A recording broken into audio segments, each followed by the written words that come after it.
First off, thank you for having me. It's a great honor.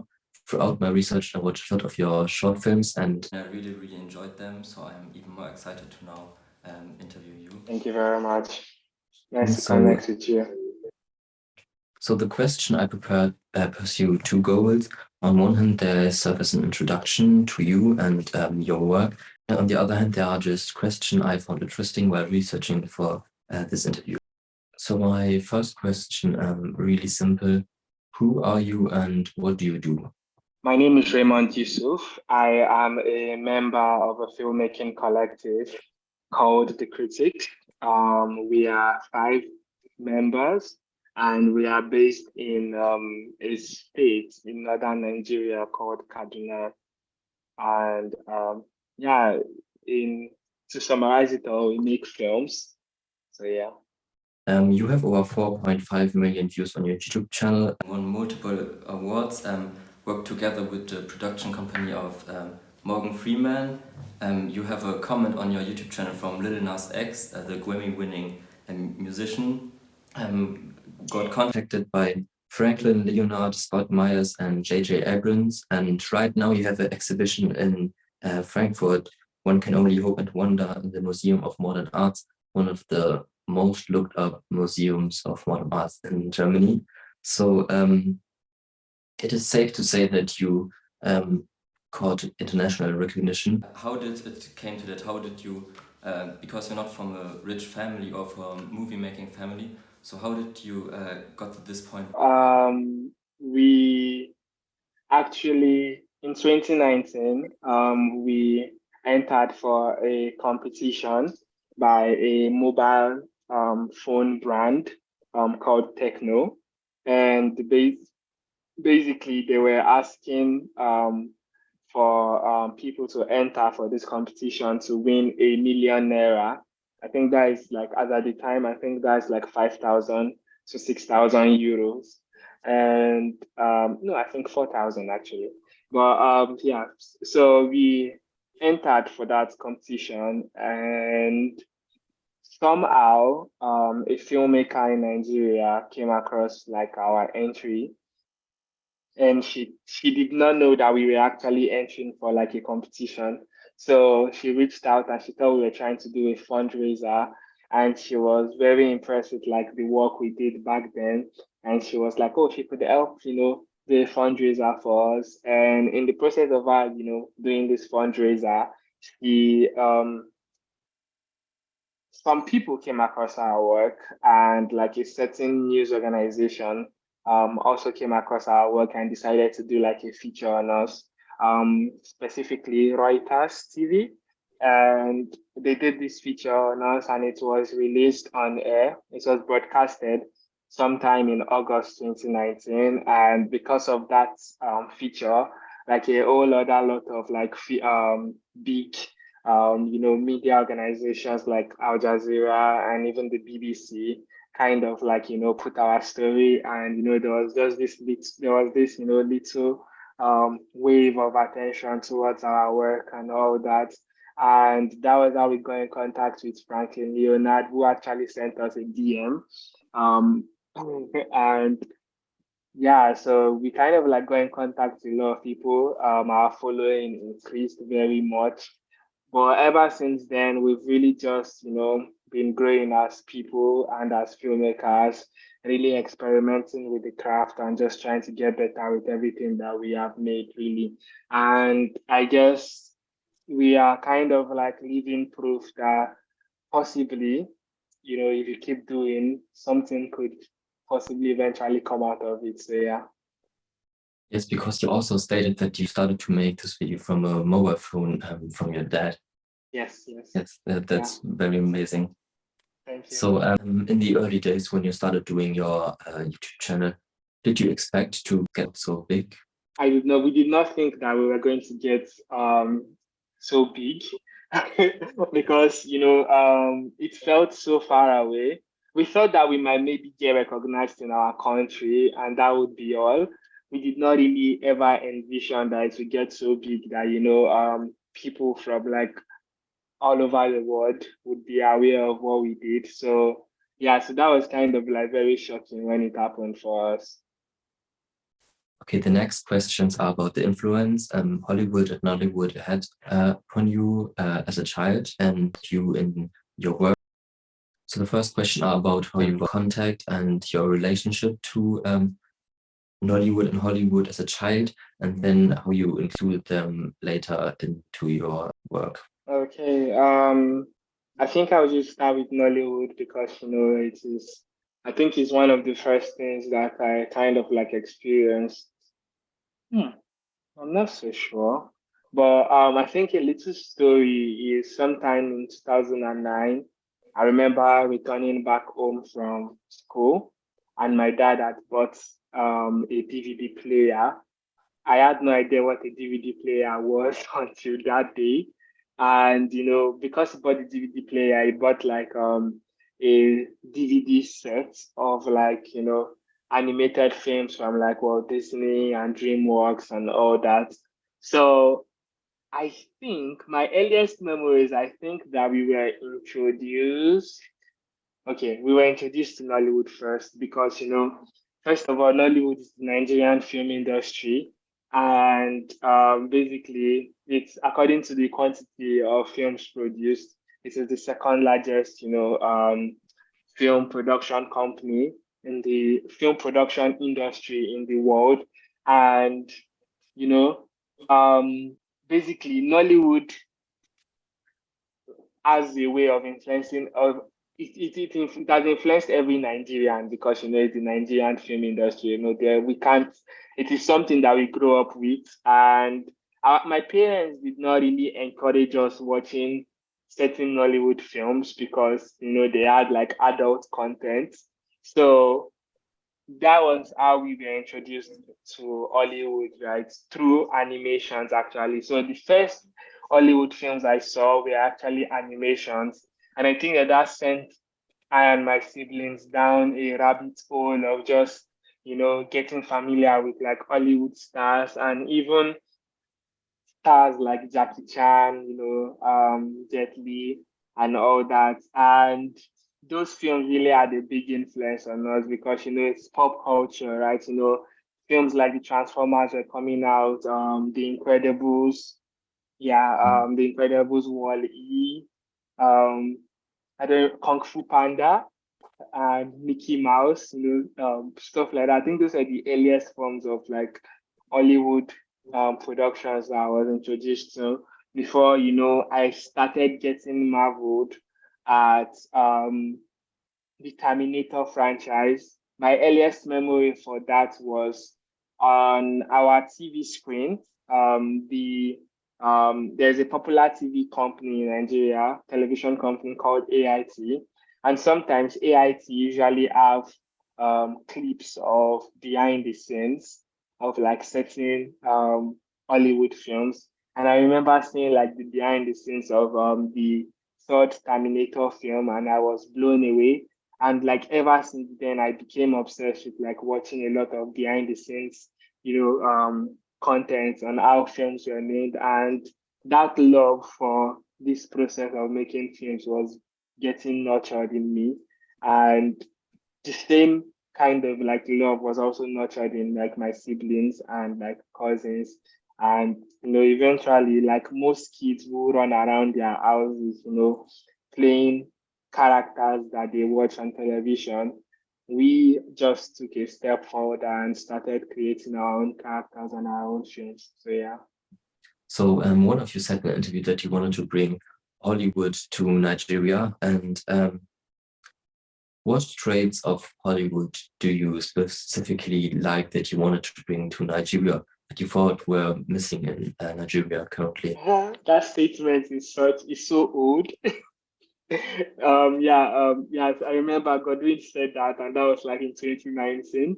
I think that now we have kind of like grown and realized that it's not just Hollywood, Nollywood. The reference for that statement is like the Hollywood and like basically a whole other lot of film industries outside Nigeria are known for making really great quality work. There are also awesome, films made in Nigeria as well. So I think that we were just really driven by the notion of making good films like the ones we saw in Hollywood. So yeah. Yeah, I mean, Nollywood is known for their short production time and their low budget. And I mean, you also had a low budget at the beginning, but your videos turned out very, very great. In my research, I watched a video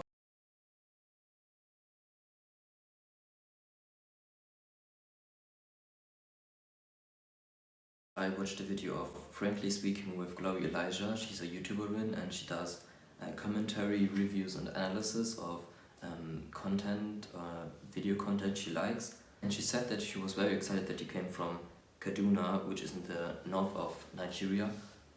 Where do you think that excitement came from? Well, growing up like in the northern part of Nigeria, I think that there is a sort of misconception about the northern part of Nigeria because the entertainment hub in Nigeria is mostly situated in the southwestern part and also the southeast, which is basically Lagos and Onitsha. And this is like basically like the hub for entertainment, music, films, comedy in Nigeria, right? So if anybody thinks about Nollywood, the first thing you think of is Lagos.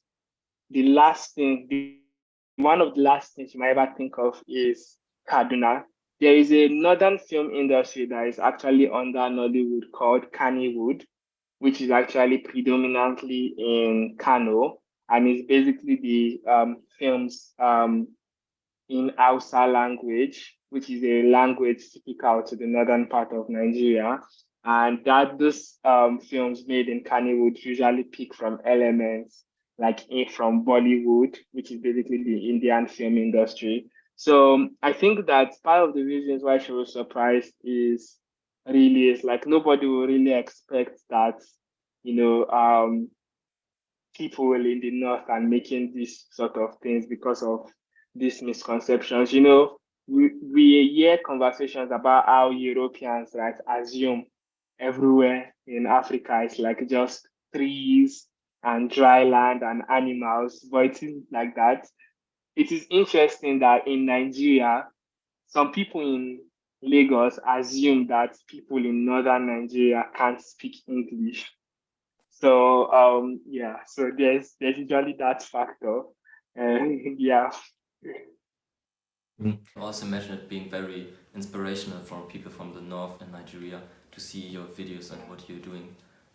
Do you think that's also a structural problem because the large oil companies are in the south of the land, right? I think that it is partly a structural problem, but and why I say that is because the truthfully, yeah, the oil companies are basically in the southern region, right? And even like the first capital, Nigeria's first capital was actually Lagos before it was ever Abuja. So a lot of things, Lagos is like a step higher than most states, and it's basically a wilder city. It is like the New York of Nigeria, like the Los Angeles, right? It's very saturated, so much pollution, overpopulated, and all that. So I think that it is partly a structural problem, really. Yeah. Why did you choose to do sci-fi movies? Because honestly, they were cool. It's like I think that most younger people like are fascinated with the entire like us. We are fascinated with basically superheroes and films that were really going out of the ordinary and doing things that would necessarily not happen in real life. So we're very much influenced by those type of films, and I think that was what inspired us to make science fiction films. That's also something you didn't lose till now because your movie got more grounded, I think, and more real over time. But it's still sci-fi movies you do. Well, for example, the Morgan Freeman project isn't really a sci-fi film. It is more of a fantasy film. than science fiction because like there isn't any science there. It's basically just religious beliefs and traditional beliefs, which is really leaning into the magical, mystical realm that is fantasy. So yeah. I think it's also a fascination for visual effects. That's also what, frankly speaking, with Glory Elijah said, that your videos just have such a wow factor when you watch it, and you ask yourself, how did they manage to do that? And it's also very different from what you would normally see in Nollywood, I think. Yes, it is. So, where would you see the future of Nollywood? Because Nollywood is getting better. There are great Nollywood movies on Netflix, and Netflix also has made its first movies in Nigeria. So where do you see the future of Nollywood? I think that the industry is kind of like really moving good. A lot of possibilities. So it seems like, we have like a really bright future ahead. So I'm just really looking forward to where it leads, and we are working also to be a part of, this, would I say a Renaissance movement, a new wave movement happening in the industry, striving for, better works and quality works from the industry. So yeah. Yeah, the stereotypes around Nollywood movies come largely from the home video movement, but I think that's now changing, and there was like quantity over quality, but now quality is being. It's very important. Mm. Yeah. So you do short films, and people often think that short films are like a worse version of regular films, feature-length films. Of course, they are not. They have their own category of films, but do you want to make a feature-length film? Are those plans for the future? Yeah. We are currently in development for a feature length film, so expect something soon. What is your favorite project that you did so far? Yeah. I am like most people who make their own stuff. I can't really pick. I can't really pick what my favorite project is at the moment because there's always the feeling of wanting to do something better. But I think I'm really proud of our last two films, which are One Can Only Open Wonder, which is basically the film for the exhibition, and the project with Morgan Freeman. And I'm excited for like a new film that we are currently working on and we plan on shooting on May, by the ending of May. So I am hoping that that surpasses every other thing that we have done before. So yeah. Yeah, I must say I really loved Timothy, the short film, and of course, but the one with Morgan Freeman, the production company, was also great. So, where do you see yourself and your company in the future? Well, a few years back, we made like a goal of being like one of the most influential and film production companies in the world. We are kind of like really looking past. We want it to be so influential that it reaches to other parts of the world and not just our country and Africa. But we are taking it one step at a time. So starting from Nigeria, then Africa, then the world. Yeah. So one of you said, I don't remember who it was, but he said that he felt disconnected from his culture in his childhood. So where do you think that comes from? I think that was like a conversation on our project One Can Only Hope and Wonder. And the entire discourse about the project is I was born and brought up in Kaduna, Nigeria, but my tribe originally is Yoruba. Yoruba people are situated mostly in the southwestern part of Nigeria. And because our film was talking about the concept, the topic of restitution, arts, and the preservation of culture, making that project just really allowed each and every one of us go on this deep dive onto like how very far we are from our culture because most of us can't really speak our languages well, and I feel like that is almost the same for a significant amount of like young Nigerians who have been exposed to like, Western media and all that. It's like if we do not really we do not really know some of these things, and if we don't know these things, it means like the next generation will struggle to even know what this is. So that was where the quotes come from, and basically it's kind of like a wake up call to find avenues of like preserving our culture and also thinking about the future as well. Mhm. Do you think you came closer to your roots through your films? Well, yeah, particularly for this film, after making this film, I found myself speaking my language a bit more frequently.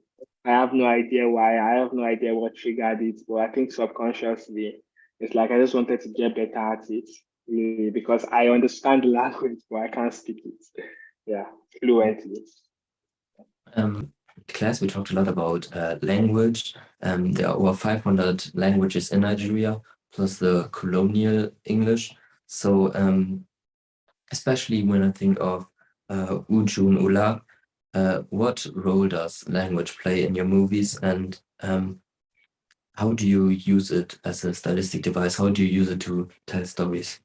One thing about I feel like personally, most times when you watch like Nigerian films and all that, it usually has more weight.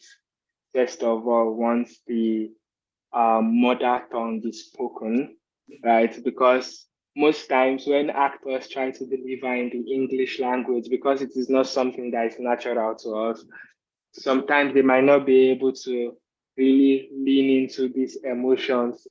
So, so they might not be able to lean into these emotions really as much as they would when they are speaking the native language.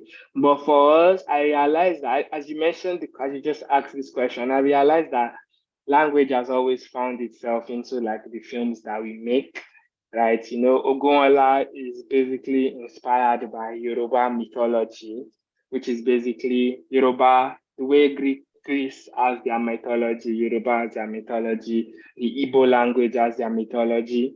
So Yoruba, we really leaned into Yoruba mythology, and a lot of the characters in Ogunala speak the language Yoruba.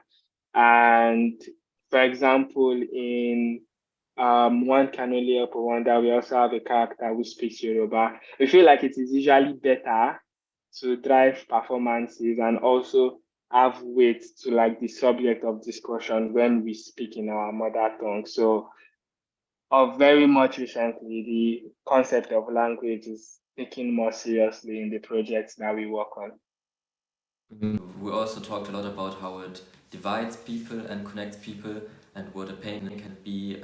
We read a short story about someone who didn't understand the language of their parents because the parents wanted them to only speak English because that's the right way to speak. So I think it's great that you incorporate your roots into your movies.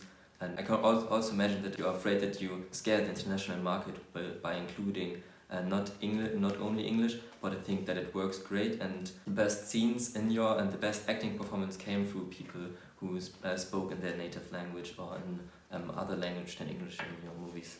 Yeah. How do you think you represent a new generation of filmmakers? I don't really think about that. So, to be honest, we are just really, trying to do our own thing, just really driven by the um sheer will to just make really good films.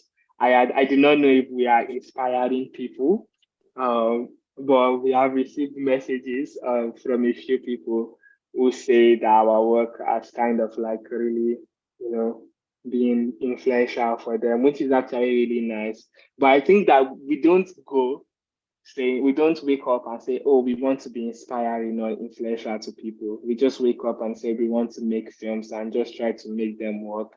And I guess this is one of just those added factors that comes from when you do something that you love. And to be honest, currently, I think that we are very much driven by the fact that we want to carry all our fellow young people along, right? Because, like we hear all the time, we are the future. And it is very important that, we really are able to find ourselves, especially through the arts that we make, and, really go on this journey of becoming better people and better artists as well. So, yeah. Yeah, but you're also you have a wide variety of young people in your films. I think it's from 9, am I right, to 29. So there are different ages. All of them are very young. I could see that you don't try to be inspirational, but it just comes with your stuff that you do naturally. Yeah, but I think that's. I think I think that your films are very inspiring, and it's just there's something very pure about them because when you started, you didn't thought like, oh, I don't know what you thought, but I imagine that you didn't thought, oh, we want to be famous or we want to make a lot of money, but just I want to go out there and film stuff and tell a story, and that's what you managed to do, and that's what you do till today. We try our So, best. so my last question for today is, what message do you want to give to young creatives out there? The Nike slogan. Do you know what the Nike slogan is? Just do it. Really? But yeah, because it's like everything is so dependent on us doing as people.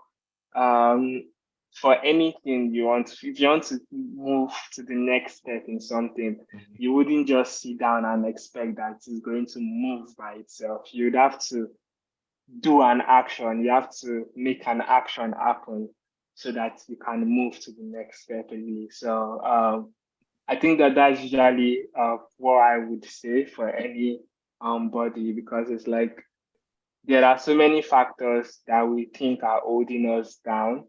And if we continue to think about those things holding us down, they really might put us in a place of never doing what we want to, really achieve. And I think that if we have problems, we need to look at those problems critically and figure out how to solve them, what to compromise, and just make things work eventually. So, yeah. Mhm. Wow, so thank you for this message. Like the slogan should be, it's very short, very simple, but also very efficient. And I think that's the best way to end this interview. Thank you very much for attending it. Like I said before, I really enjoyed your work and I really enjoyed this interview. And I'm very excited to share my results with my class. Thank you, Tim. It was nice speaking with you. Mhm.